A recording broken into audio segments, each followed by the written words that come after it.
Hey there everyone, welcome back to my YouTube channel.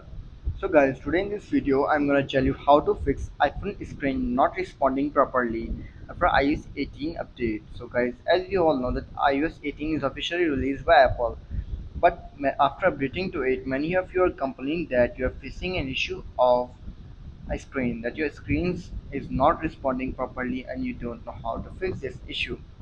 But guys, don't worry, I have got your back. Today in this video, I'm gonna tell you how to fix iPhone screen not responding issue after iOS 18 update. So guys, without wasting your time, let's start our video.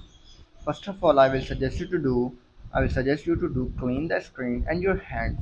Sometimes unresponsiveness can be caused by dirt, oil or moisture on the screen on your fingers. Clean the screen with a soft, slightly damp, lint-free cloth. Also ensure your hands are clean and dry before using the screen. Then you have to do is simply restart your iPhone. A simple restart can often fix minor software glitches. To restart your iPhone, you have to simply open the settings, then tap on General, scroll down and then tap on Shutdown. Then your iPhone and then restart it after 15 to 20 seconds later. If restarting doesn't help, then you have to do is simply remove your screen protector or case. If you are using a screen protector or a case that covers the screen, try removing it. Sometimes poorly fitting or thick screen protectors can interfere with touch responsiveness.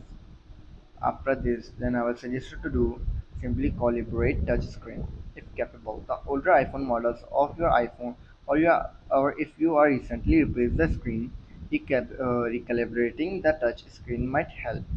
There are apps available on the App Store that can guide you through this process. So guys, after trying all of these steps and still facing the issue, then I will suggest you to do reset your all settings. Setting all settings on your iPhone can sometimes fix persistent software issues without deleting your data.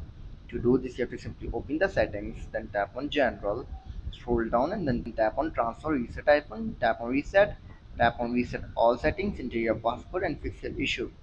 So guys, these were some simple steps that how to fix iPhone screen not responding properly issue after iOS 18 update. If this video helps you, then make sure to like and subscribe our YouTube channel for upcoming videos and thanks for watching.